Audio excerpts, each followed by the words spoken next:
Okay. Good evening, everybody. How are we all doing? Good? Okay.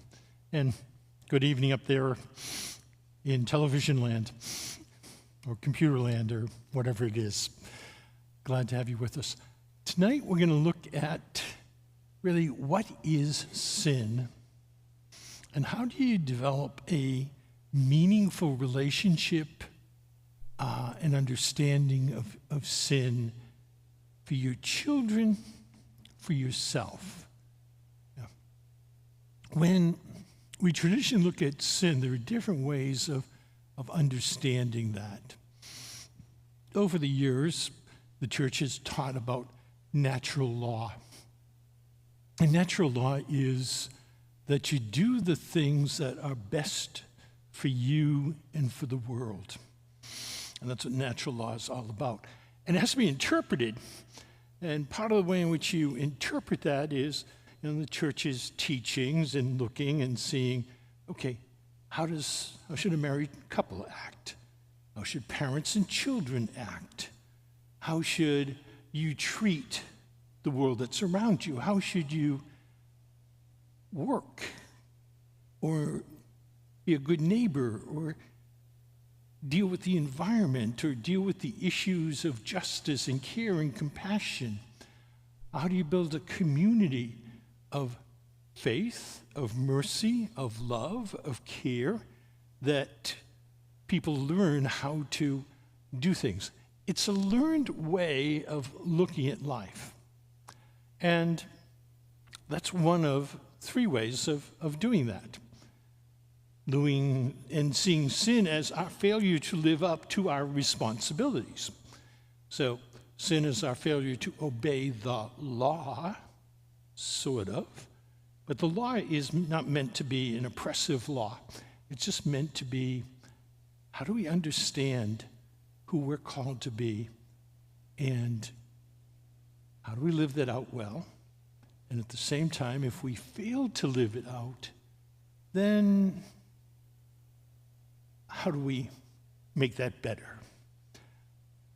The thing about all of these concepts of sin is not a failure. It's more of one of three things. In looking at sin, you can look at it as something where I missed the mark. I was trying to do this, and I missed the target. So I'm looking at the good. I'm choosing the wrong good at times.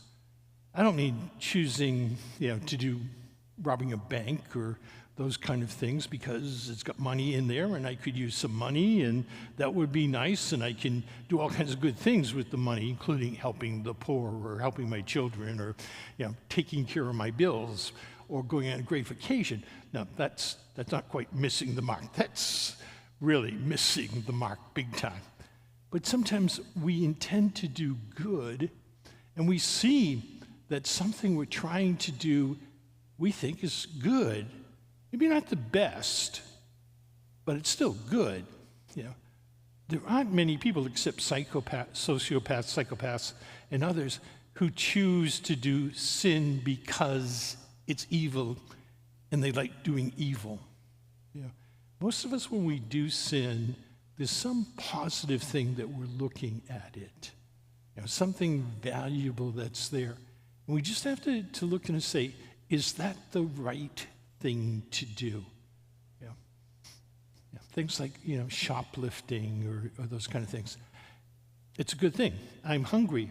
I'm going to take some food.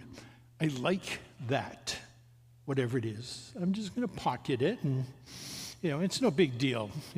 It's not really expensive. And we find our excuses to deal with that. And that's one of the problems when we start saying, here's the law, or here's what I should be doing, and it's like, well, what are the loopholes? What are the ways in which I can do less than there? And trying to in an hour 2 courses, one on Christian ethics and one on sin and division, it's kind of hard to do. So we're just going to do some basics. So that missing the mark is kind of hamartia. Okay. There's also missing the mark by hubris, by pride. It's all about me, what's good for me. And that's, if you ever read a Shakespearean play, for example, every time somebody falls, it's because of pride, because of hubris, because they're better than other people. And sometimes they're better than other people because they're looking for revenge. They're better than other people because they deserve something that they don't have. They're looking for other people because for their goals, because they are the most important person in the world. And if we take that attitude that I'm better than you are, and so my needs are better than your needs, then that's pride, that's hubris. Also, if we take pride and say, I don't need God, I can just do it on my own, I'm equal to God, God helps me with the big stuff, and He'll leave me alone for the small stuff, that's also pride. And the third way of looking at sin in the Old Testament and in Christian faith is basically rebellion. I don't need God. We hear that all the time, don't we, from the prophets. Jeremiah is saying, you do that, you try to do it on your own, you try to fight the world's biggest nation in the world, you're going to be smashed.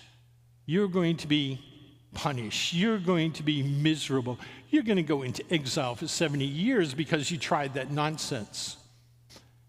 But people still do that. And so instead of listening to God in His ways, people go their own ways. And they try to solve their problems their own ways. And that's just general rebellion, trying to live without God in our life, trying to live by ourselves, trying to live outside of society. Oftentimes we'll see that in teenagers or in younger people, who decide that I'm going to leave my life my way. And I don't need my parents to tell me what to do. I don't need society to tell me what to do. I'm just going to rebel. Just saw the movie with Leonardo DiCaprio, One Battle After Another. Great movie, but here's another one of those people who decides that his way of destruction, of causing problems and difficulties in society, for him it was good. He was trying to deal with immigrants. He was trying to help people. He was trying to put the government and society back in place, trying to do some violence at times, but his cause was more important than the actions that were there. And so that's part of rebellion. Anytime we give up on the principles that we have and we just basically say, I don't care, I'm doing it my way, that's the third way of sinning. Now, when Jesus came along, He kind of talked about it in 2 different ways. And He talks about sin and sins. Now, in the Old Testament, you had a whole list of all the sins that you could do, but you also have that example of sin. Sin is rejecting God. Sin is trying to live our lives without God. It's that rebellious stage. And so when Jesus came to take away the sin of the world, as John the Baptist says of Him, what He's trying to do is to bring us back to God, reconcile us to our true self, helping us to be the people that we're supposed to be. And then when He talks about sins, it's all those things that we hear in the 10 Commandments and beyond.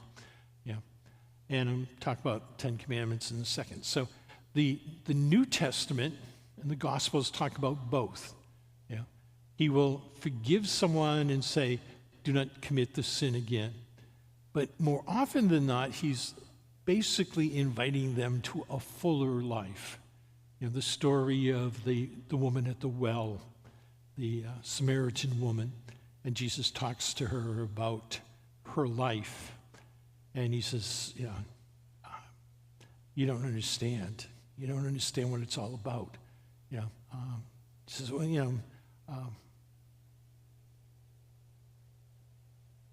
I know, I'll go back and talk to my husband. He says, oh, you have more than one husband, don't you?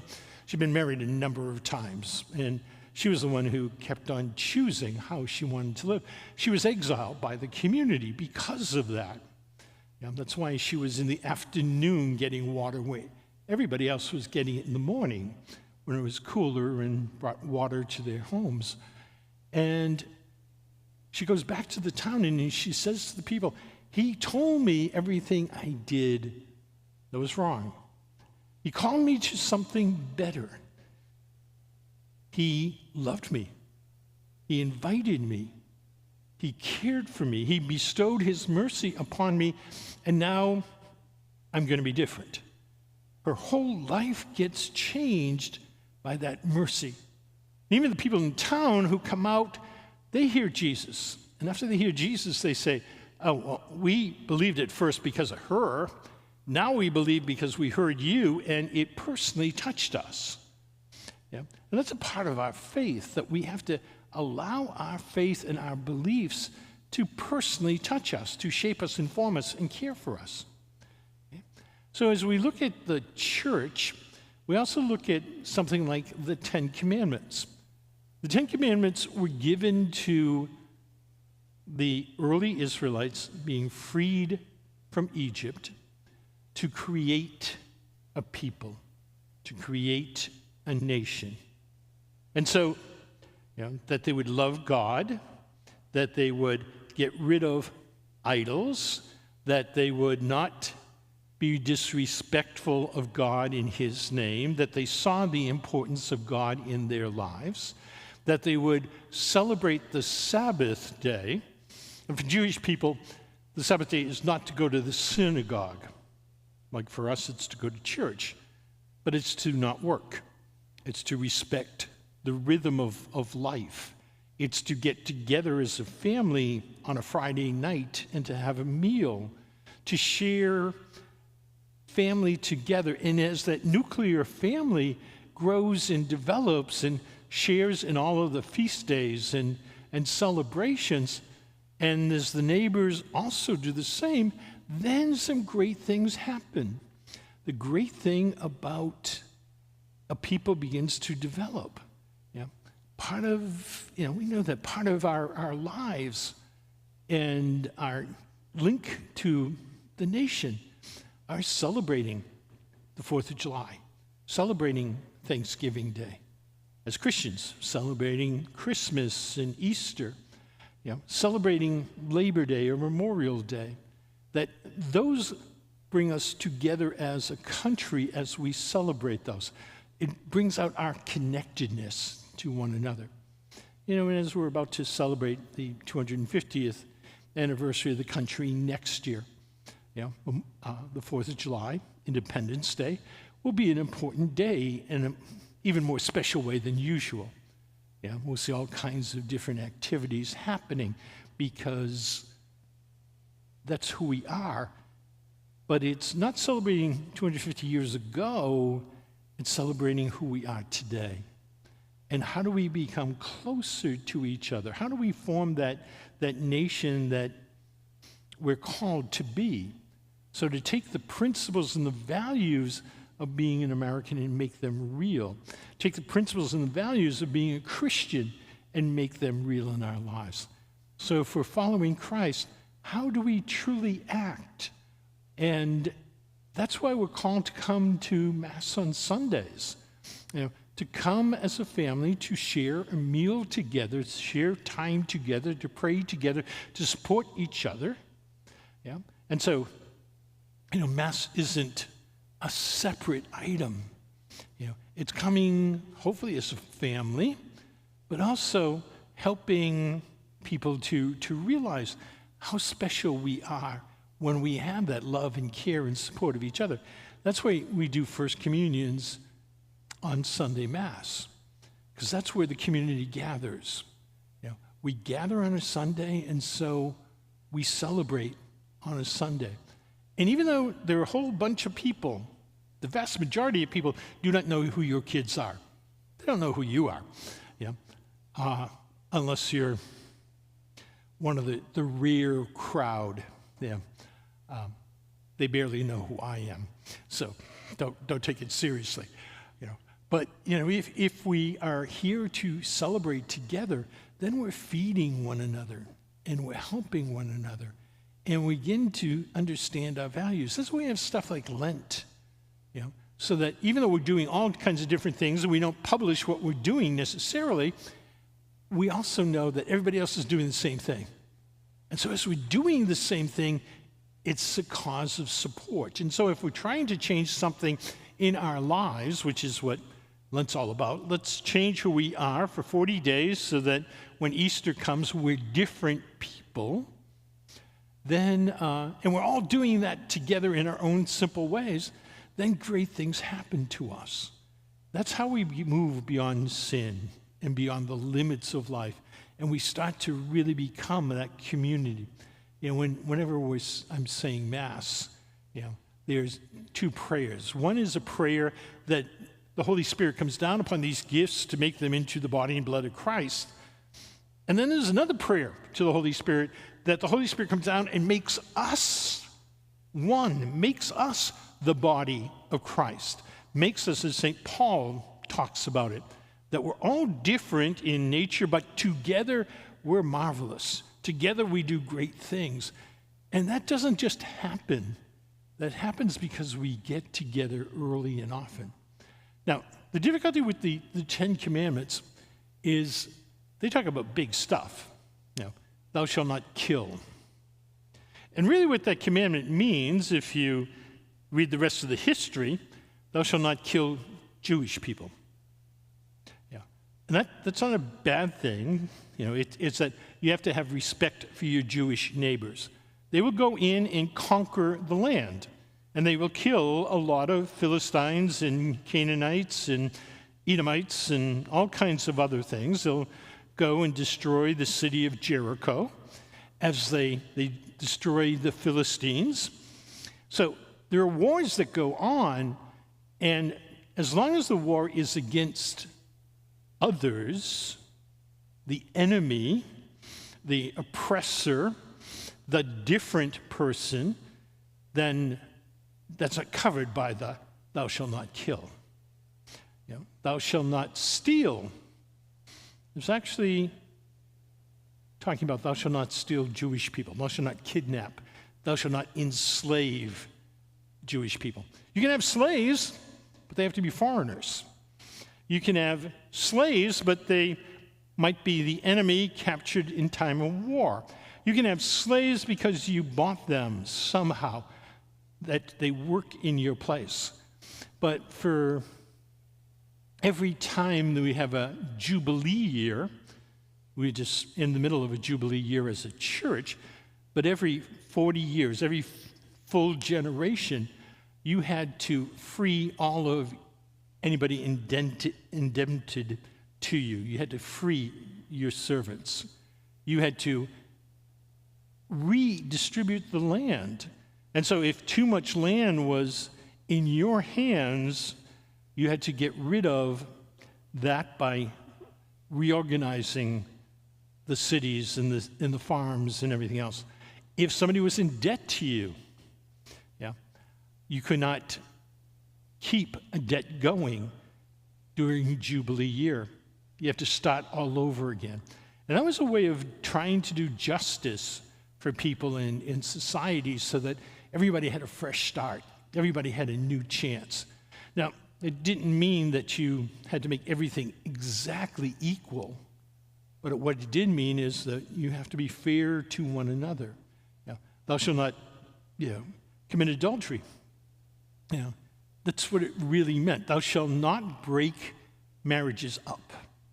Thou shalt respect your neighbor's wife or your neighbor's husband. And when they said, thou shalt not commit adultery, they really meant that. Can you have more than one wife? Of course he did. Solomon had hundreds of wives and thousands of concubines. And they have some little kid. Was Solomon wise? This is not what all those people running around. The difference of society changes and grows. And so you could, in places, go to a prostitute, male or female, and that as long as they weren't married, you could actually see that as not committing adultery. Adultery is breaking up a marriage physically. It's what David did with Bathsheba. And he did it in the worst way possible. He fell in love with Bathsheba, his beautiful neighbor wife. He has a son, Solomon, and he makes sure that Uriah the Hittite, her husband, is killed in battle. So that's the ultimate of adultery, that you take somebody else's wife by killing off somebody else. That kind of crime. Thou shalt not bear false witness. They really do mean in court. You shall not bring false charges against people. It's not telling white lies. It's not, saying, oh, you look so good today, and you don't. It's not keeping people happy or unhappy. That's not what that's really about. So it's the bigger thing, that you do not condemn someone for what they didn't do. So thou shalt not bear false witness. And then the others, thou shalt not covet your neighbor's wife or your neighbor's goods. And that's basically saying, be happy with what you have. And coveting isn't, gee, would I like that Ferrari that you're driving around? Or, would I like a house like you have? Or would I like, smart children like some of you have? Or would I like children who play sports so wonderfully like you do, like your children do? Well, yeah, that kind of stuff is there. But am I going to put your children down because they play better sports than my kids? Am I going to put your children down because they're smarter than my children? That they're more handsome or beautiful than my children? That's what that coveting means, that I want what you have, and somehow I'm going to go after it. So it's not just, I like what you have. That's fine. You can do all the window shopping you want. But once you go the next step and you begin to want something bigger, then what you have is you're destroying humanity. And the ultimate one, too, for everybody your age, and not for children, is to honor your father and mother. And the ultimate honoring of your father and mother is what Jesus did when he was dying on the cross, where he said to Mary, behold your son, and to John the disciple, behold your mother. Taking care of your elderly parents is what honoring your father and mother is all about. It's not, that, do what I, make your bed, and getting angry because they don't or get out of bed, or all those kind of things that bother us, and they're kiddie sins, But, we'll talk about how to deal with some of those. So what happens is you take the Ten Commandments and then you start stringing them along. And so it's like, thou shalt not kill, thou shalt not fight, thou shalt not hurt, thou shalt not make people cry, thou shalt not bully. So thou shalt not kill becomes all of these other things going down. And so we just make more laws. So we take the 10 Commandments, we make about 1,000 of them, or more. Thou shalt not touch the stove because you'll burn yourself. Thou shalt not play in the street because you're going to get hit by a car. Just pick up all those rules that you make. And if we're doing rule kind of stuff, then we're missing it. Okay? Now, there's another way of looking at it, and it's done by Christians and non-Christians alike. Do unto others what you would have them do unto you. Hammurabi's Code. Not Christ, not Israelites, not Jewish people, not even a person who worshiped a single God could come up with those kinds of rules and regulations. Philosophers come up with things. Do what can be universalized. So you can't kill someone because if you start killing people, the ultimate thing is can't be universalized because then one person's alive at the end and there's nothing else and you've destroyed society. You can't steal from your neighbor because if you steal from me and I steal from you and you steal from her and then we're all broke. And somebody with the biggest vault ends up with everything that's there. So that's one of the ways in which people look. And so there are these basic principles. Christ came out with some in some ways. Love your neighbor as yourself. Love God with your whole heart, soul, and mind and strength. Basic ontological principles. And you take them as an attitude, as a philosophy of life, and then you try to live them out. And you don't have to do anything more than that. Okay. My phone wants to make noise. Now, there's a third way of looking at sin, and that's a model that I would hope you could understand and you could apply as to what's right and what's wrong. And that's a relationship and responsibility model. Okay? That we all have relationships in life, and they change. And then when we have a change in relationships, then we also have a change in responsibilities. Just take the example of you were single at one time. You decided to get married. You have a new relationship. And so how does that relationship demand things of you? And you begin to know, how do you love your spouse? And how do you treat each other well? How do you learn how to cook if you keep on burning dinners and you don't know how to do that? How do you pick up after yourself if it drives somebody nuts? How do you make your bed or whatever it is? And you begin to see, how do I live out my responsibility to my new partner, to my new person who I'm sharing a house with? How do I live out my vows of marriage? Okay? You have kids. New relationships. How to become a dad. How do I become a mom? Not just how do I bring kids into the world. It's not about sex. It's about educating and raising and caring for our children. How do I do that? And how do I do it with each child? Because each one's different. How do I do it with a child who has special needs? How do I do it with a child who's brilliant and I want to see them succeed? How do I do it with a child who's got great talents and abilities? How do I deal with a child who's struggling? All of those kinds of relationships are there and get more complicated. And as heads of the house, how do I deal with the second child?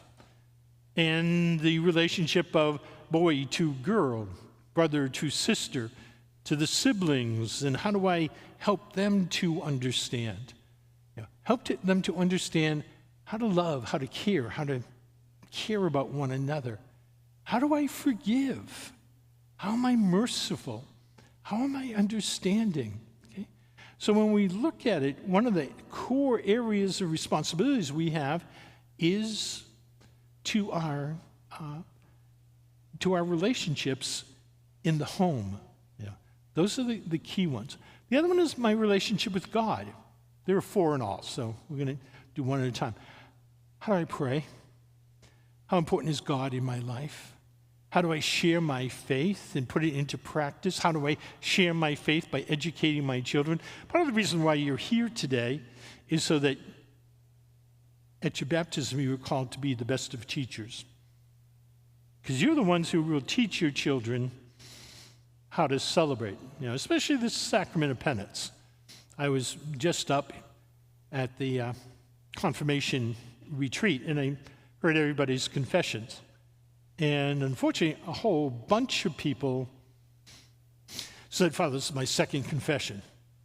They made their first confession when they were in 2nd grade. They are now freshmen in high school, and they're having their second confession. Part of that's your fault. Part of that's my fault, clergy fault. We don't do it enough. And so that's why we have first confession in November and second confession in March. And we're going to change the whole thing around starting this year. If you're in first year, you're going to start hearing these talks starting in January, and your children's first confession will be in end of April, beginning of May. Their second confession will be in November. Their third confession will be in March, and we'll create a cycle of penance services for your children. So your children, while they're in First Communion mode, while they're in launch, while they're in Edge, while they're going to Life Teen, and trying to help them to understand, that we sin often and that we need the grace of the sacrament. We're going to talk more about that next month. Okay, but it's the idea of how do I deal with this stuff? How many of you go to the dentist at least once every year? Okay, some of you. Twice a year. 3 times a year. Okay. I have bad teeth, so I go 3 times a year. And I just think about it because my dentist just changed my dental appointment in November that I have. I was there in July. I'm going back in November. And we go to a doctor. I see my doctor 4 months, 6 months, because I have diabetes and I have other things that are wrong with me. And so, how do we do it? I have macular degeneration, and so I see a retina specialist because I don't want to go blind. Simple kind of stuff. And so I see Rob every 6 months, and he checks out my eyes, and he gives me medication, and thank God it's not spreading, and it's just in one eye, and I get a little dot in the middle of my eye when I look at people. But hey, it all works. So we'll do that, with everybody. We'll go to doctors, we'll go to dentists, we'll go to eye doctors, we'll go to hairdressers, we'll go, to people who do our nails, people who, give us tans. Pick it, whatever you want. But we find that, in life we need support people. And so part of the support people in church are the priests who hear confessions. That it's a supporting way to help people to be better. And when we're going to start looking at the sinfulness of your children, you know what it is. How many of you have one thing for sure that you want to have your children do better? Anybody? We have just one person, 2, 3. Okay, come on, be honest. Is there something that would be much better in your household if they just changed one thing? An attitude, a way of acting, a way of treating you, respecting you, listening to you, helping their brother or sister, not pulling their hair and beating them up, and all of those kind of things. Now, some of that's going to happen, but how do we make that better? And how do we become more aware of that? And when we look at our lives and say, okay, how better can I be?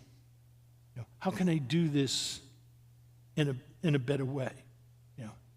We all hopefully continue to grow in our jobs, in our understanding, in our information that we have. How many of you would go to a doctor who said, "Oh, I did it all in med school, and now I'm 65, and I still do it the same way"?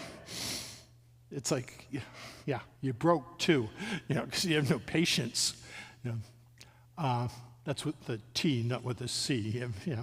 You have nobody wants to deal with you that way. And so if we're looking at our lives, it's how do I grow? And that's the third way. How do I take care of myself?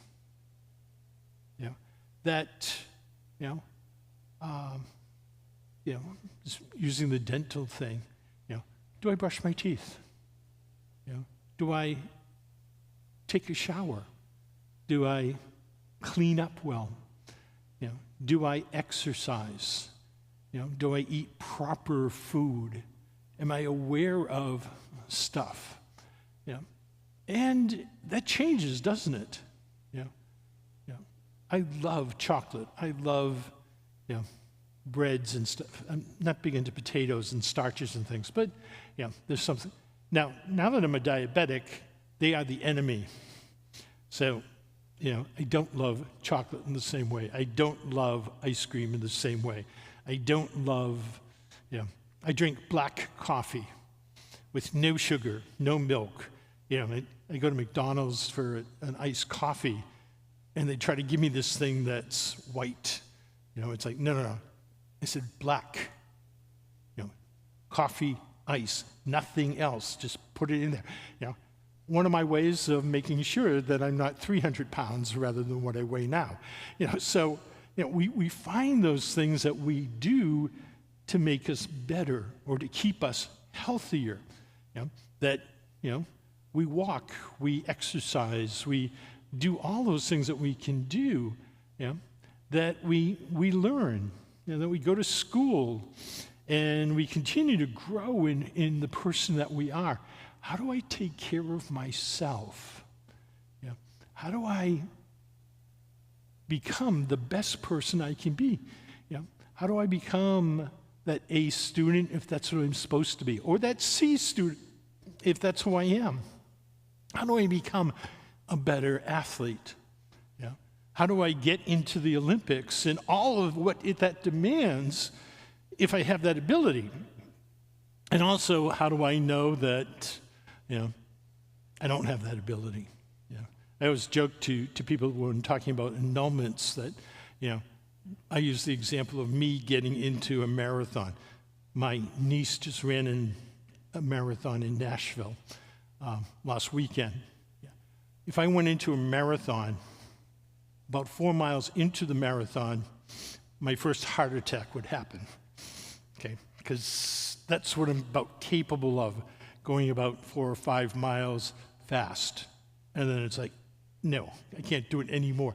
But that's who I am. And there's nothing wrong with that, except that I have to be smart enough to make sure that I don't try to do stuff that I can't do, especially at my age as I get older. Things I could do in the past, I can't do now. It was interesting on retreat. The kids were running and jumping and dancing around, and I'm sitting on the couch. It's like, no, thank you. That's not me anymore.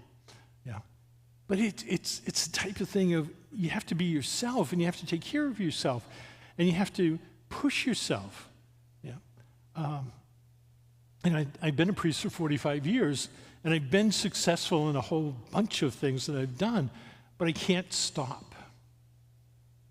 I can't give up. And so, we just won an award as a parish for being the top parish for stewardship in the country.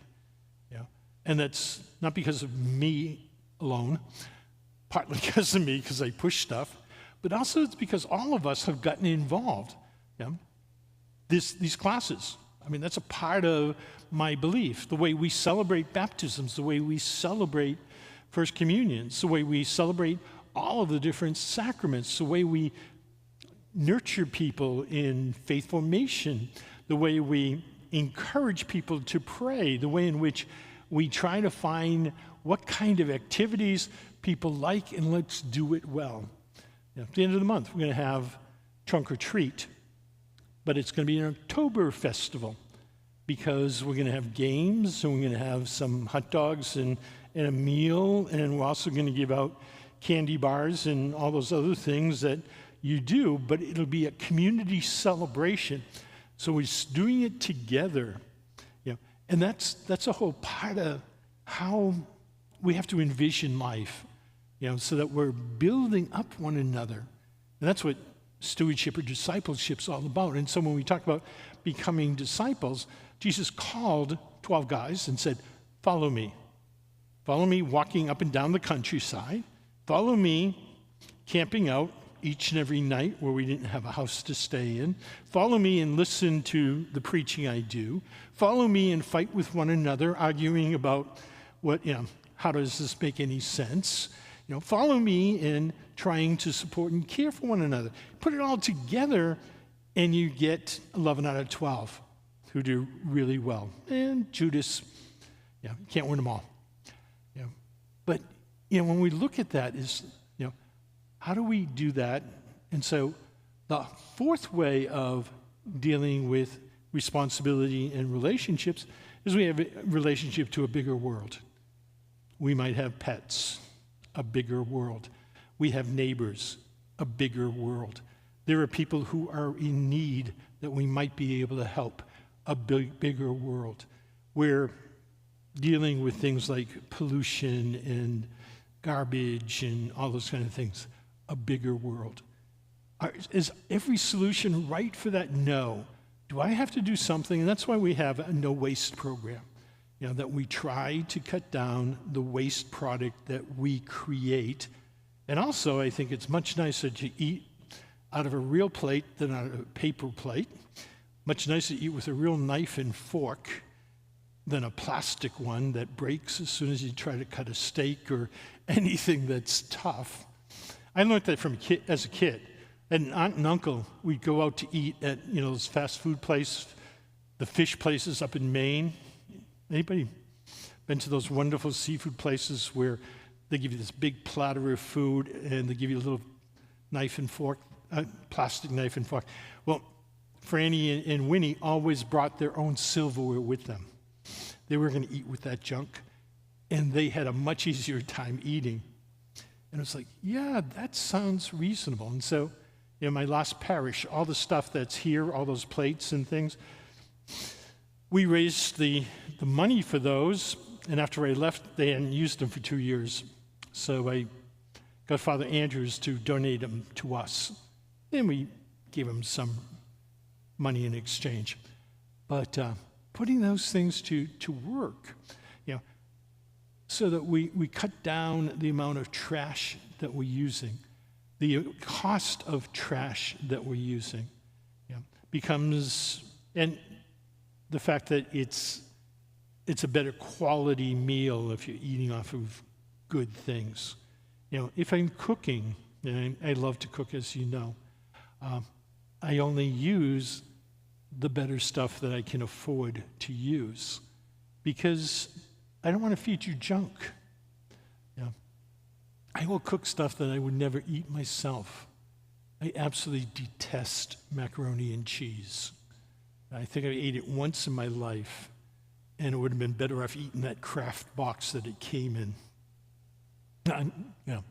I know people love that stuff, and there's no problem if you love it, and I will cook it for you.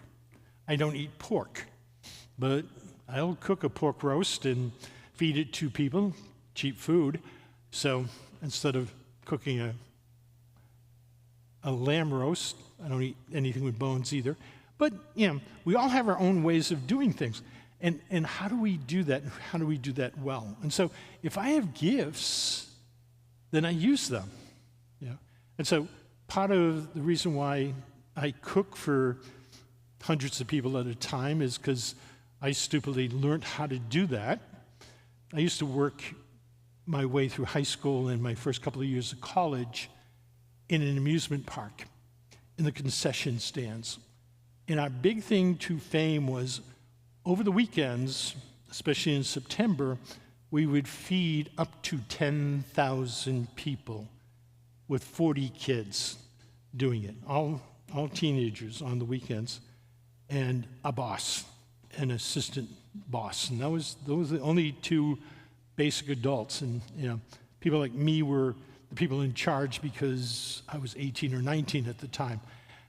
But to feed 10,000 people in a day and to do that well gives me the skills how to feed 300 or 400 in a day, and it makes it easier. The numbers are small here, but to begin to realize, okay, here's what I do well. Let me do it. Let me do it for the sake of others. I love to teach. I'm obviously was a good student. And I can share with you all of this kind of stuff to help you to understand and to help your family to understand and your children to understand what's there. And so that's one of the responsibilities I have. When I take over a parish, and I've been here for 2 years now, things change and they grow and they develop. But that's my role, is to get you to work with me, and together we do some great stuff. So it's not just about me, I have to do that because that's who I am. That's my sense of responsibility. So when you look at relationships, some of the relationships that I've had over the years is I've had a parish that had 100 families, and now a parish that has 4,000 families. And I've had everything else in between as I've gone to different places. I worked with inner city parishes. I worked with working class parishes. I worked with people who I couldn't understand because they spoke English and I spoke American. Even worse, the kids spoke Cockney, which nobody understands. 8 years in England will do that to you. But when you start working with people, you try to bring out the best in each place, and you try to give what needs to be given. One of the things that our parish needs is to get more and more families involved. And so we started family ministry for you as families, to do stuff that your kids will enjoy, to do stuff that you as dads or moms will enjoy, and do stuff that your family will enjoy, and to do it as best we can. The more people we have involved in that, the better off it is. The more financial support we have, we can feed you a little bit better. But it's and I'm not asking you for money. That's not what this is about. But it's a sense of what we can do when we work together, for one another. And so, as members of St. Anne's Parish, you have relationships and responsibilities to one another. And we do that really well. In November and December, we're going to talk about generosity, and think about how generous you have been. How many here have adopted a family at Christmas time? Okay, a couple of you. How many of you have taken one of those Christmas stockings home and filled it up? Or we just had Good Samaritan Sunday. We gave out 400 bags of food to give to the poor. And they all disappeared before the 12:30 Mass, so we missed 2 Masses of doing that. I mean, that means we have to do 500 or 600 next year. But, it's that sense of what we can do for one another, how we can change people in our area by just doing something as simple as giving a homeless person a backpack, give somebody in a nursing home a Christmas stocking, and think of, how do we honor our parents? And if my parents are both dead, how do I honor other people's parents by supporting that, by caring for others, honoring my father and my mother are the new fathers and mothers that become a part of my life when I come into a place. Honoring grandparents, the same kinds of things. So when we're looking at sin then, we're saying, okay, how am I living up to the responsibilities that I have? What needs to change? what needs to grow. And it's not finding 500 things. It's finding one or two or three. Yeah. Some of the best confessions that kids can make are, I need to be a better brother. I need to love my parents more. I need to listen and stop being a bother at home. Yeah. I need to be a better student. I need to do my homework. I need to get off of my computer or my smartphone or all of the games and things that I do. I need to make more friends. I need to share and learn how to be a good friend. You know, it's a good friend is not the one who has the basketball, who basically says, you have to play my way or I'm taking my ball home and too bad for you. It's, you know, how do we decide? You know, what are we going to do if we're going to go out to see a movie? You know, what are we going to do if we're going to play games? You know, and you lead kids to their own devices and some great things happen, some great friendships happen. Yeah. I just got a letter from a classmate of mine from high school. And I haven't seen Stan, I think, since my ordination. He came to that. So 1980 was the last time I saw him. But we now go back and forth. Stan was an interesting character. We competed all the time in school. I was the valedictorian of my class. He was one of the salutatorians. He went to Harvard, got a PhD in English, and his first job was writing Excel or Lotus 1-2-3 programs for dummies. He translated geek into English so that the average person would know how to use the programs. And he did that for a number of years. And he did all kinds of other things as well besides that. But it was like, you know, just fascinating kind of job to have. You know, on the groundbreaking of, you know, there's no Lotus 1-2-3 anymore. It's all Excel. You know, but you know, imagine being able to write Excel for dummies. You know, and just take the work and make it understandable, and how that helps so many different people. You know, and there were no dummy books back in the time he graduated from Harvard in the 80s. There were basically no computers at the time in people's hands, or smartphones, or any of those kind of things. But you know, to see someone who does so well, and you know, and he wrote just to encourage me, you know, and said, you know, I hope you're doing well, and I, you know, want to, you know, bringing reconciliation, bringing peace, and bringing the faith to other people is just so critically important. So his letter's still sitting on my desk, even though he wrote it to me about a month ago, because I haven't responded yet to him. But you know, how do we deal with those kind of things? How do we make what's important in our lives really important? Okay, is that making sense? Okay. Now, the important thing about that is, as your child grows, just as you grow, things change. There'll be new opportunities, new challenges, new relationships. You know? Yeah. God forbid your children start dating soon. You know, not too soon. You know. But you know, how's that work? How's it work that they start moving from that selfish, me-centered kind of responsibility that a kid has until they're about 5 years old, and then learns as they're 5 through about 8 or 9, yeah, that there are other people in the world, and it's nice to be good and kind and considerate of other people. It's nice to share with them. You know, how do I make friends? You know, all of those kinds of things, and you can pick up stuff. You know, and you know, if you want to make friends, then you don't put your friends down. You don't talk about them behind their back. You don't make them feel less than you are. You make them feel important and caring. Yeah.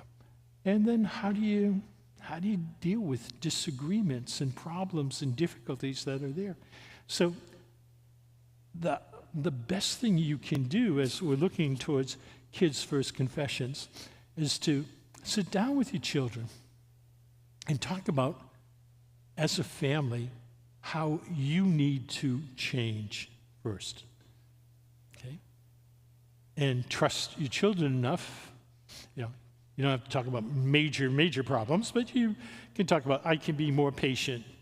I need to stop yelling at you. I need to stop putting demands on you. I need to, do my share. I need to play with you more. I need to be present to you more. You figured out what you need to do. Yeah. And ideally, we always give you the opportunity, come to confession as well. And then, as you deal with that, then deal with your children, and say, okay, what needs to change in your life? And you can give some suggestions if they can't figure it out. I've had kids come to me and say, have you done anything wrong? Oh, no, I'm perfect. Do you need to change anything? Oh, no, I'm perfect. Well, yeah, that's because the parents didn't help them at all with, they didn't help in either way. Either their parents also think that they're perfect, and that's a real problem. But, for some kids, it's like, or for kids, they talk about every single stupid thing they did. And, if you think about sin in terms of, of relationships and responsibility, you look at life differently. Okay? Give you an example, using bad language. It's one of my favorite things in Spanish, malapalabras. Using bad words. What's the problem with using bad words? I don't mean, using the name of God in vain. That's a different problem. But, just using impolite words that people use a lot. Usually, it's the real problem is not the words, it's the insult, it's the attack. It's the lack of respect, And again, the relationship I have with people is really different. If, I see some idiot on the street, I don't have my collar on, they have no idea I'm a priest, and I tell them to go to hell, because they're trying to attack me or argue with me or whatever, no big deal. If I get up on the altar and preaching my homily and say, you, go to hell. Get out of here. Okay. I just ruined my reputation with a whole bunch of people, but I also can be the excuse why that person never comes back to the church again. That's the power that we sometimes have. So I don't say that kind of stuff to people. I don't tell people, where they can go or use F-bombs or any of those kind of things, because it's inappropriate. It's hurtful. You definitely don't use it with your mother or your father or with your family.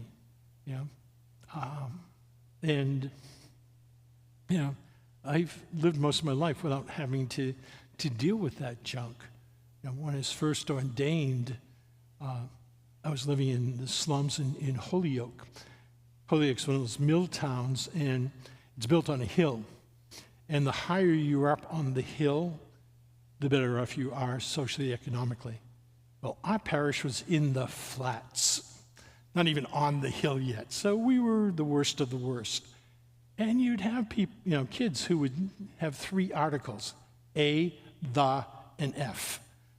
And so it was F this, F that, give me the F ball, give me the, And it's like, hello, come on. What is that? And you try to help people to move beyond that because it's just offensive. And, because they say it all the time, it's like, Army talk or Navy talk, or, that's not real for the most part. But it becomes people's excuse.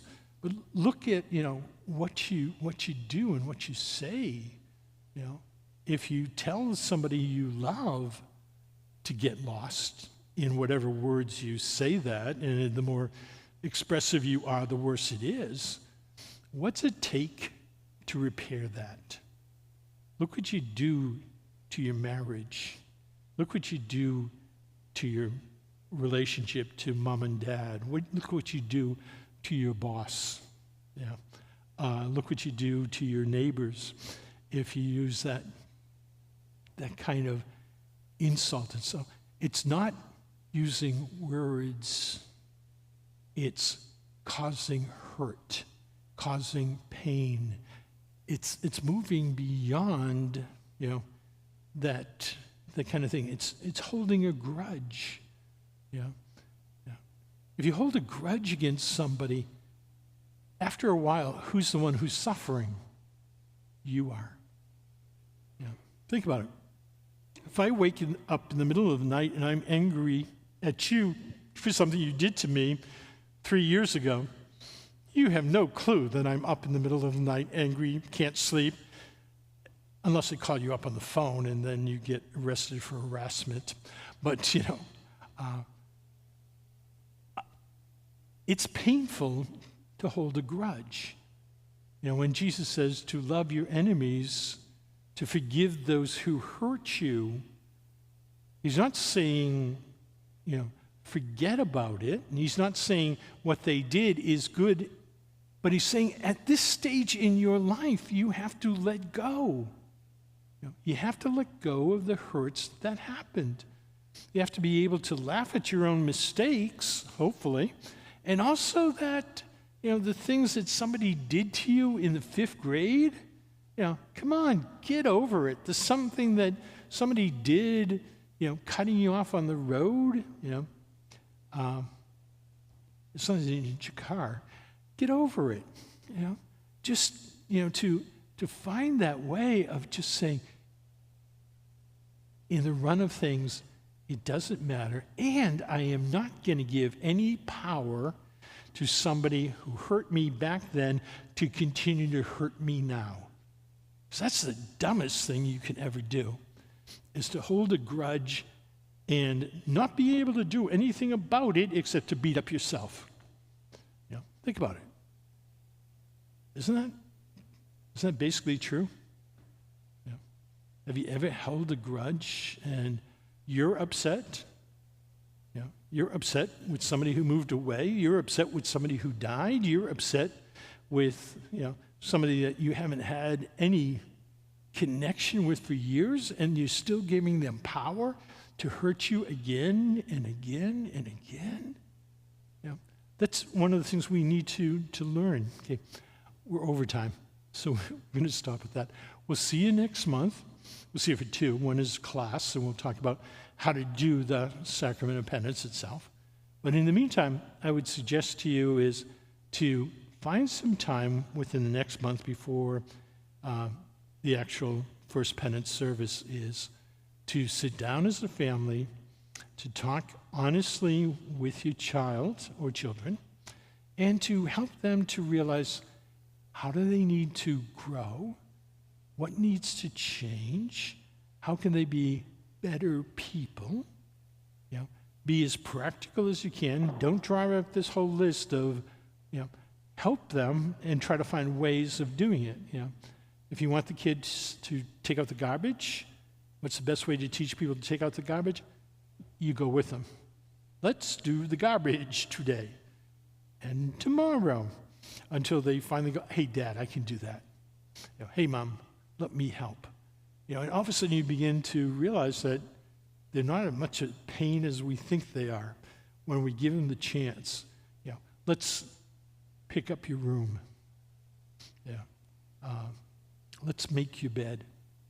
And you do it with them. Until they finally go, yeah, isn't this much better? Now you can find your stuff. You help them along, to do things. So, you find, what do I need, what do they need to change, and maybe how can we do that in a specific way? So, don't expect them to be perfect and do 17 chores instantly, overnight, but it's like, okay, let's start with this one. how do you set the table? And for the first week or so, you help them and you teach them, okay, forks go on this side, knives go on this side. It could be worse. It could be in England and you get like 10 pieces of silverware and they all have to be lined up in the right place and stuff. You go crazy with that kind of stuff. And but they have a nice rule. You just start with the end and you go to the middle so you know which one to use so you're not crazy. Anyway, good night. Have a great rest of the month. And hopefully we'll see you all on the last Saturday of the month for our October Festival with your children. So they can get candy and food and play games and have a good time, and you can enjoy it too. Because I know all of you will steal some of their candy, and I will make sure I have some adult candy around too, so that the kind of stuff that people like.